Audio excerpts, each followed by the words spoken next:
Hi everyone, and welcome back to the Cash Conversation, a caba podcast for those who want to get thrifty with their personal finances. I'm your host, Gabriel Nussbaum, and today I'm joined by Christian Holmes. Hello. CEO at caba, the occupational charity for ICAEW Chartered Accountants. Alongside him, I have psychologist Stefan Walters. Hi. We'll be discussing the topic of money and the power money can hold over our lives. We're going to explore the hold that money has on us after graduating and entering the workforce. We'll be delving deeper into the psychology of money and how it can affect our thoughts, relationships, and actions. At the moment, it's very clear that things in the economy, especially negative headlines, are impacting people in their everyday life. We've got things like rising costs of food and all other necessities that people have to go with, interest rates, inflation. It seems to be negative headline after negative headline. Christian, I'll come to you. When it comes to the cost of living crisis and the way the economy is currently handling itself, are you starting to see people thinking more about the way they are trying to manage their money? I think we're all thinking about how we manage our money. I think cost of living crisis has brought into real focus some of the challenges. For some of us, it's the end of the month. For some of us, it's the whole month that we're struggling. And more of us are getting into debt. And it's certainly more difficult for the younger generation. At caba, we've seen an increased number of people coming to us for debt concerns. We've seen an increased number of people using our financial support. And all of these things are indicative that there are some stresses and there are some real worries for people in the sector. I think that the overarching point that is very clear is that in the current economy and in the current crisis that we have, people are thinking more about money, the way that it interacts with them on an everyday basis. And I want to flip this to you, Stefan. In terms of the work that you do with your clients, are you also seeing an increase in financial worries? Absolutely, yeah. It's either coming into the session in a very direct way where people are talking about their money worries and talking about sleeplessness and anxiety, constant stress, things like that, or it's coming into the session in an indirect way where people are saying they can't afford to socialize as much, they're having to neglect some of the things that used to be good for their mental health. Perhaps it's compromising relationships. People can't afford to go out on dates, for example, or go out and meet their friends doing social activities that might be expensive the way that they used to. Perhaps even compromising therapy itself. And we think about mental health, is that a need or is that a want? You know, and is it something that's vital to us all? And we're having to put that aside. And some clients are saying, I can't afford weekly sessions and perhaps I have to do it fortnightly or monthly. And so I think what's happening in the therapy room is a microcosm of what's happening outside as well, of people really having to think about their lifestyles and their habits and what they can afford to do. And it's massively impacting mental health. So yeah, it's coming into the sessions and we're seeing that in therapy. And kind of flipping the script on that, instead of the way that finances are impacting our mental health, are you starting to see poor mental health affecting finances? Absolutely. It quickly becomes a bit of a chicken and an egg scenario, doesn't it, of which came first? Was it the financial worry or was it the stress? And that becomes a bit of a negative feedback loop quite quickly. If you're not sleeping and if you're constantly stressed, then how on top of your budget are you going to be? And how aware are you going to be of some of your decisions?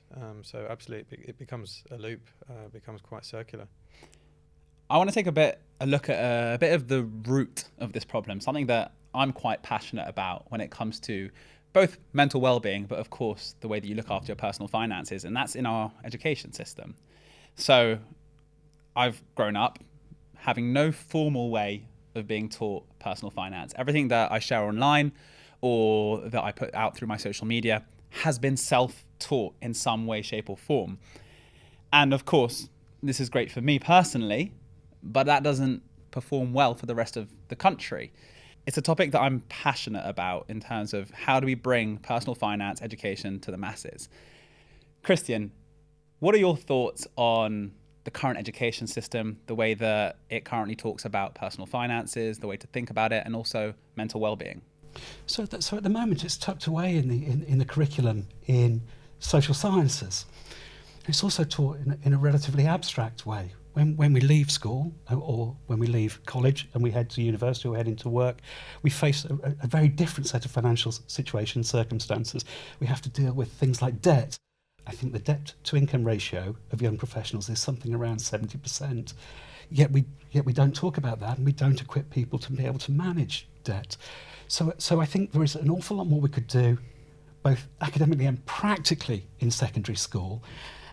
Equally, I think there's more that employers can do, and then there are organisations like caba that can help fill that gap. But we can leave school without any real clear way of understanding our personal finances and how we're going to navigate through both having money, how we're going to be spending more, how we're going to save more, and how we incur and manage and pay back the debt that we incur. I think these are all great points. I wish this was something that was taught to me personally, because take, for example, university. I left university in debt. I did. Pretty much everyone that leaves university is in debt. And yet that subject in and of itself has never been formally taught to me. Now, how am I going to have to manage that whilst, maintaining my living expenditures, things like rent, trying to take on a new world, dealing with my new income source that's probably coming in after university? It's crazy. So it's brilliant that caba are providing resources to, obviously, people of all ages, but in particular, young people coming through, graduating, starting a new career. And I think for that, that's commendable. Thank you. I think it's quite a challenge for people, and it's not only what we can predict. Of course, the issue with finance is there's a whole series of things in our lives that we can't predict. The increase in mortgage, or the increase in rent, or the punctured tyre that we suddenly have to afford. Mm-hmm. Of course, these things can be quite stressful. Growing up, when you're, under 18 years old, when you're living with your parents or your guardians, money might not have such a big impact in your life. And at the end of the day, the biggest responsibilities are probably held to those older than you looking after you. But as you do kind of cross over that threshold into adulthood and you start earning money, like I said, debt becomes a big part of people's lives that go to university. You start to just realize how much you interact with money on a daily basis. And I want to ask, what are these reasons that money does hold such power over us? Well, I think money and our relationship with money is quite complex and nuanced and quite individual. It's with us every day, isn't it? We're here in London. I caught a train this morning. That cost me money. I bought a cup of coffee. That cost me money. I bought a sandwich. I've been spending money all day. The relationship that we have with money, and when we start spending, presents challenges for us and opportunities for us. And of course, when we spend, it has an impact on our financial situation, and our financial situation has an impact on our emotional and well-being as well. Spending money can elicit all sorts of feelings. It can elicit joy when we spend money. I'm going to be quite excited to spend some money on something, a sense of accomplishment when I finally finished paying off a debt. But on the flip side, there's a whole series of negative feelings associated with money as well, like shame or guilt. It's quite a complex relationship that we've got with money. It's tied to our emotional state. If we're feeling good about ourselves, that's fine, but when things become difficult, it can bring us down, make us feel anxious, make us feel depressed.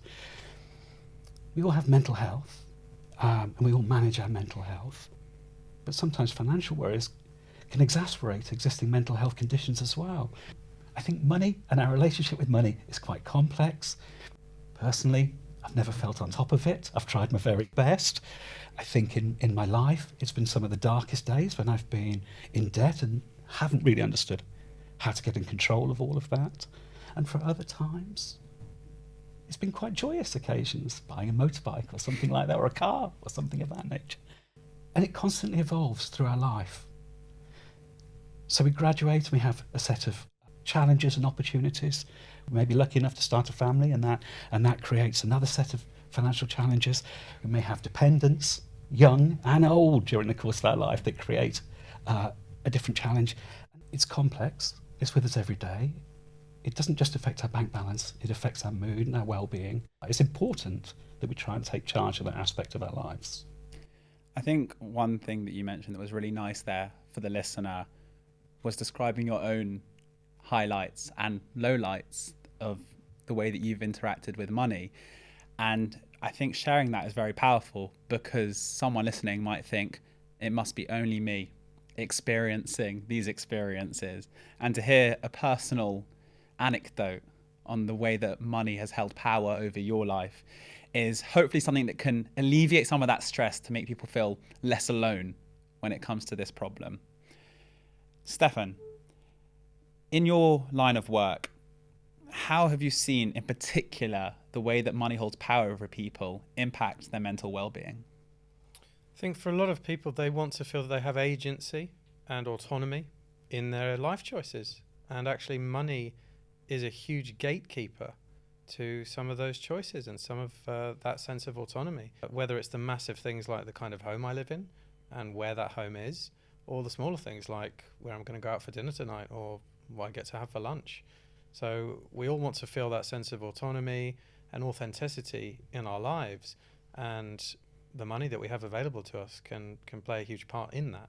So when there are financial stresses, it can really start to take a toll on people's sense of themselves and their identity and the choices available to them. And then there are knock-on mental health effects pretty quickly in terms of stress and sleep and just feeling that we're not having that sense of ourselves that we would like to be. So money plays a huge part in our lives in terms of that sense of control and choice. And then I would say also what often is activated for people is that there has been a financial trauma for many of us in our lives. You know, it could be something small that we bought something as a child and it turned out it was a bit of a wasted purchase. It was a toy that we thought we'd love and we played with it once and never again. Something small like that. Or the breakdown of a family unit and having to sell the family home and move somewhere else. So I think most of us have experienced a financial trauma in our lives. And when we're going through something like a cost of living crisis and suddenly aware of that kind of stuff again, we experience a re-traumatization. And all of that stuff gets activated, whether we're aware of it or not. And so many people who were previously quite confident and happy and in what you might call an abundance mindset can very quickly slip into what we would call a scarcity mindset and really lose that sense of self-esteem and confidence and stop making the choices they felt they used to. So it comes into therapy and psychology an awful lot. I think you activated a memory for me very quickly there about a toy that I bought that I was so sure I was going to love for the rest of my life. Went straight in a box and under a bed somewhere well, within seconds. Great life lesson. Yeah, but it's incredible that happens at such a young age, our interaction with money. I think I heard the other day a stat that our first understanding, it might not be the right word, of money happens as young as 3 or 4 years old, where we start to look at the shape of coins and understand the different sizes. And then even at 7 or 8 years old, we start to understand the value of money. Yeah. So it's incredible that the psychology of it can date all the way back to that period of our lives. And I want to mention as well that whilst we are talking about some of the more serious aspects of money and the power that it does have over us, we're going to talk about solutions later on in the show for those people that are wondering, does it get positive from here and does it go uphill? It definitely does. Christian, can I ask you if you have any practical tips or advice for people listening on how to manage their financial anxiety and stress? Absolutely. The 3 pieces of advice I would give anybody are self-care, money management, and getting help. Self-care, looking after yourself, trying to understand your relationship and mindset with money. Money management, budgeting, managing your debt, getting on top of things, and getting help. Getting help, talking to your social group, your social network, talking to friends and family about the challenges that you are facing, or turning to organisations like caba who can give specialist advice. Stefan, do you have any tips to help people cross that barrier and just become more confident in order to help them communicate with other people about their problems? Yeah, we've got to break down that shame and that stigma, haven't we? There's such a fear of speaking about money, and I think there's a fear of social exclusion or of breaking these taboos, that you're going to say something you're not allowed to say. We're all afraid to say what we earn or what we would charge for a certain service or what we feel certain things are worth. So really examining where that comes from. You know, if we think about how self-worth equates to material worth and how that relationship with money starts at a very young age in our family experiences and things like that, being aware of where some of these inner narratives around money and spending and worth come from, I think is really important. And we want to just challenge some of those ideas. You know, the more that we can model that and change that amongst our peers and our friend groups and with our colleagues, speak out and just be able to say, I have this anxiety around money, or what do you think we should all be earning, or what does this feel in terms of money for you, and does this feel right? You know, just to start to be able to talk more about these sorts of anxieties and these feelings around money, I think is so important, and we can all change that. It has to be a collective thing. where we all start to break that stigma and that shame around money. And do either of you have a practical tip for someone listening to this saying, I don't want to be the first person to take that leap in my family, friendship group, in my workplace? Because like you said, it has to be a collective effort, but it does feel like someone has to push over that first domino. If you're listening to this saying, I want to do it, like I'm there, I want to start breaking the stigma, but I'm scared. What would you say to that person? Yeah, it can feel really overwhelming to start with. So rather than being the one who feels that you have to get the ball rolling by having to start the conversation, you can start by finding a trusted person, someone that you feel might be a safe person to start with. That could even be in therapy. It might be your therapist. And just to perhaps ask a question, just to ask other people the question, hey, have you ever felt nervous about money? Or do you ever think about money? Have you ever gone through any kind of financial anxiety in your life? And just to be curious, just to ask a kind of open-ended question, perhaps use a couple of I statements about your own experiences. So it's not that you have to break the taboo and share anything about yourself, but just to start a conversation about it in a curious way, I think is a good first step. I think that's a brilliant first step. I mean, I've probably been a bit too harsh where I've gone out into the street to interview people and I've said, so how much do you earn? And they're like, sorry, what? I'm not putting that on camera. In fact, they're not going to say that off camera either. Right. I think your first step works a little bit better than that. So there's some guidance to anyone watching this that's either seen one of my interviews or who is very, very scared that I might actually be approaching them, next time out in London. We've now had a listener write in with their personal problem, which I'm going to share with you both now, and hopefully we can get some advice. Hi guys, my name is John and I'm 29 years old. I live with my partner and we have a daughter, another on the way as well. Congratulations. We live in a reasonably nice neighbourhood and we bought a house about 8 months ago. However, I'm finding it difficult because our new neighbours, who are friendly, also have very nice lifestyles and seem to be doing really well. We have been spending more time with them as my partner likes to be social. But I've been feeling more pressure recently to earn more, save more, and live a bigger life to keep up with them. It means I'm working a lot later than I used to, and now my partner keeps questioning what is going on. I don't want to explain why, as it seems stupid to admit it. I don't feel like what I can offer is good enough in comparison, but having just moved house and spent a lot on the process, plus a new baby on the way, I'm constantly worried about our finances and whether I'll be able to give my family the life they deserve. I don't know why I feel like this or why I'm letting it affect me as much as I am. If you have any advice on how I should move forward with this, I would appreciate it. Sincerely, John. Chris, is it all right if I come to you first for any guidance that you can give? Of course, I don't want to be judgmental. Your own relationship with money is your own relationship with money. If John feels that it's overwhelming, I'd advise that he starts to take control of the situation if he feels able to, that he starts to think about a budget, particularly with another baby on board and additional costs. I'd remind him that our actual worth isn't our net worth, that we're more than just our financial value.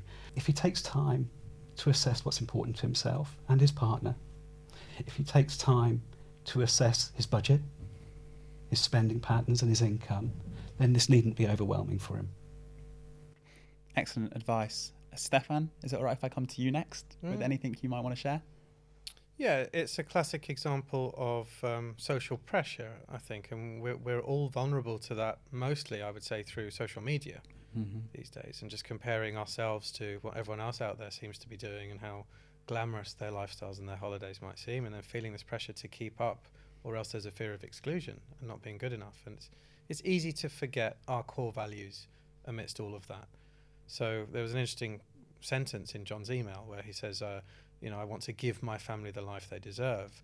And I would really want to look at that with John. It sounds like he's questioning his identity and he's thinking about himself in terms of the lifestyle that his neighbours are living and what they're doing and their material choices, rather than his own core values. And I think if we could talk about that, really what's important to his children is the time spent with them, and certainly not the car that's in the driveway. It's a brilliant final sentence about that. And you picked up on social media. Obviously, this is something that I put out a lot of my content on. And I think one thing that I want to share is that social media in particular is designed to show your pros and very, very rarely show your cons. People are always showing the best sides, the things they've just bought, and never sharing the problems that they have behind the scenes.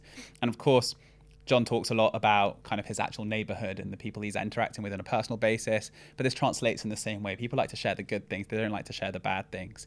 So I think that if John can listen to both of you, the advice that you shared, I think it'll be one step towards a more financially secure and less anxious life.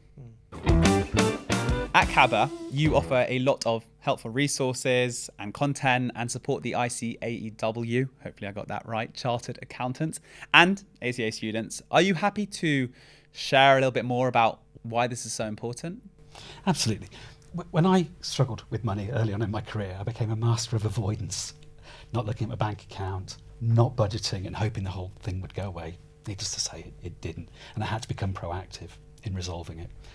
At Caba, we're an amazing organisation. We've got amazing resources on the web, but more than that, we've got some really brilliant staff, many of you met in the podcast, who are able to help. So Caba will help with everything from debt advice and budgeting advice to training, all the way through to grants like back to school grants, winter fuel allowances and financial grants to help people in hardship.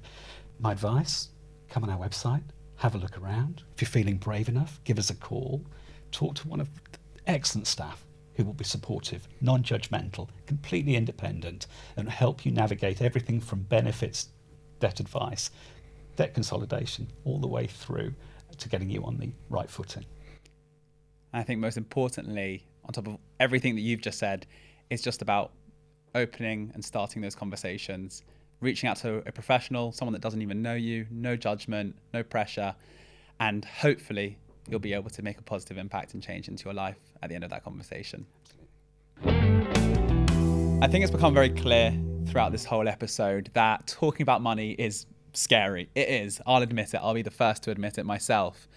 And Stefan, I want to ask you, how can we start to create a more inviting environment, one that makes people feel safer to start these kind of conversations around money? Hopefully we're doing it right now, having these kind of conversations and putting them out there. And, this could be an opening, couldn't it, for some people of, I happen to listen to this podcast or I saw this thing online. And have you ever thought about your finances, or do you ever talk about financial anxiety, or what's it like to just have a chat about money? So to start with something quite casual and open like that, rather than anything that seems daunting or intrusive, I think that can be a good way in. And just to start to break that stigma, start to break that shame around questions around money or anxiety around money. Some open-ended questions of, do you ever get nervous about your spending, or do you ever think about what you're making, or do you ever think about asking for a promotion or a raise? And just being able to start some of those conversations with trusted people, being curious, being open, not necessarily having to put anything out there that feels too open or intrusive, but starting with little anecdotes and things like we're doing here. Great point, listening to this podcast. Hopefully we're inspiring you listening to this. Christian, is there a way that we can kind of shift this conversation into people's everyday lives? In particular, what I want to ask you about is the workplace. Are there things that managers, line managers, people within certain industries can talk to the people that they manage and that they look after around this topic?